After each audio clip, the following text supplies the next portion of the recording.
नाही, अतुलभाऊ देशमुख आमच्याकडे ऑलरेडी या खेड मतदारसंघात आलेले आहेत. आणखीन बरीच लोक येण्याची चर्चा करत आहेत आणि वातावरण फार चांगलं आहे. कार्यकर्ते अतिशय जिद्दीनं कामाला लागले आणि अमोल कोल्हे यांच्या प्रचार यंत्रणा कशी आहे हे पाहण्यासाठी मुद्दामून आलेलो होतो. चांगली यंत्रणा आहे आणि मला खात्री आहे ती विजयी होती.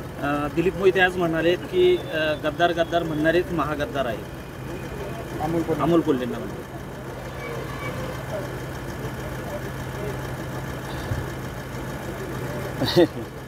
कुठे गद्दारी केली अमोल कोल्हेंनी? अमोल कोल्हेच प्रामाणिक राहिले आणि अमोल कोल्हेंनी एवढा निष्ठाने विचाराने काम करणारा कार्यकर्ता पवारसाहेबांना लाभला म्हणून या मतदारसंघात आज निवडणूक यशस्वी होणार आहे हे चित्र आहे. यांनी पवारसाहेबांना सोडलं ते खरे गद्दार आहे. खरं तर अजितदादांनी पवारसाहेबांच्या विधानावर सुनेचं आणि लेकीचं 40 वर्ष झालं तरी बाहेरचीच का असं अजित पवार म्हणले. त्याच्यावर मला काही भाष्य करायचं नाही. पुढचा काय प्रश्न आहे?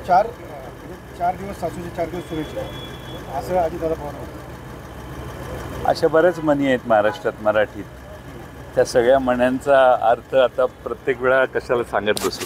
आमदार दिलीप मोहितेंनी आज बोलताना शरद पवारांवरती खरं तर त्यांची टीका केली पाहायला मिळाली. ते बोलताना असं म्हटलेत की शरद पवार कृषी मंत्री असतानाच त्यांनी जर कांदा किंवा ह्या प्रश्नाविषयी जर योग्य कायदा केला असता तर हे प्रश्न आता उपस्थितच झाले नसते.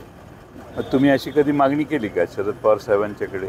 शरद पवार साहेबांनी देशातल्या कृषी खात्याला जे वळण लावलेलं आहे त्यामुळेच आज देशात कृषी खात्यामध्ये आमूलाग्र बदल झाला. देश निर्यातीपर्यंत पोचला. आता निर्यात कांदा करायच्या वेळी निर्यातच बंद जर तुमचं सरकार करत असेल तर तुम्ही काय झोपा काढत होता? तुम्ही निर्यात बंदीला विरोध का नाही केला? तुम्ही एखादं स्टेटमेंट का नाही केलं? तुम्ही दिल्लीला जाऊन दिल्लीतल्या पंतप्रधानांना भेटून तुम्ही काय केलं? तुम्ही काहीच केलं नाही. तुम्ही आत्ताच हात बांधून मांडलिकासारखी तिथं जाऊन बसल्यामुळे तुम्हाला काही बोलायची सोयच नाही. त्यामुळे ह्या नैतिकतेच्या गप्पा त्यांनी सांगू नये. एबीपी माझा, उघडा डोळे बघा नीट.